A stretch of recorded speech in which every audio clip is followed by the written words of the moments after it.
كيف رحل وكان بيننا موجود. هذا أمر الله فلا نجزع ولا نسخط.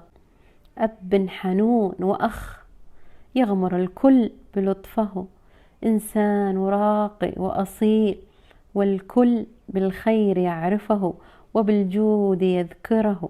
لا لم أتخيل يوما أنني في قناتي سوف أنعيه، ليس استبعادا لأقدار الله، لكن أقدار الله غيب لا نعلمها إلا حين يقدرها.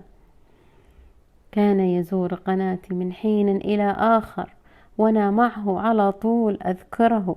وفي يوم خميس جئت متأخرة، رحل الأخ والصديق العزيز، عجز الكلام أن يصور حالنا بيوم رحيله.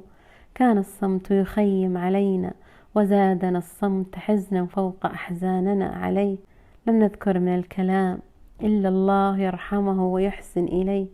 عليك يا عادل ابن فتحي رحمة من الله ورضوان، ففي الفردوس الأعلى مكانك إن شاء الله، ودار الجنان هي مقرك ومستقرك، لأنك نظيف القلب وطيب النية. لم يستغل قناته كي ينقص من قدر أحد أو ينتقم منه أو يشهر به.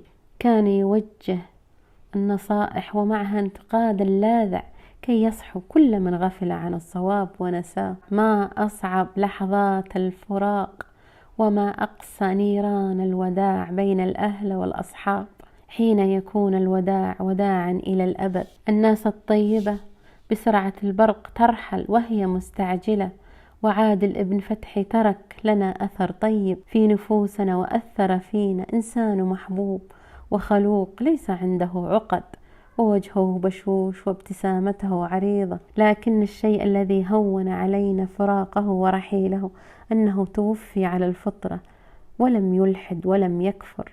قال لنا ذات يوم أنه سوف يكون مذيع، وكان متحمس للفكرة، لكن الله سبحانه وتعالى علام الغيوب قبض روحه الطاهرة قبل الإعلام ما يشوهها ويقتلها. فقدك اليوتيوب كله وكل محبينك، وأنت رجل خير وعزيز علينا، وفقدك صعب ولن نجد لك بديل أو عوض. الله يجعل الفردوس الأعلى مكانك ويجمعك مع الأنبياء والصالحين والأبرار إن شاء الله، ويرضى عنك يا عادل ابن فتحي ويرضيك.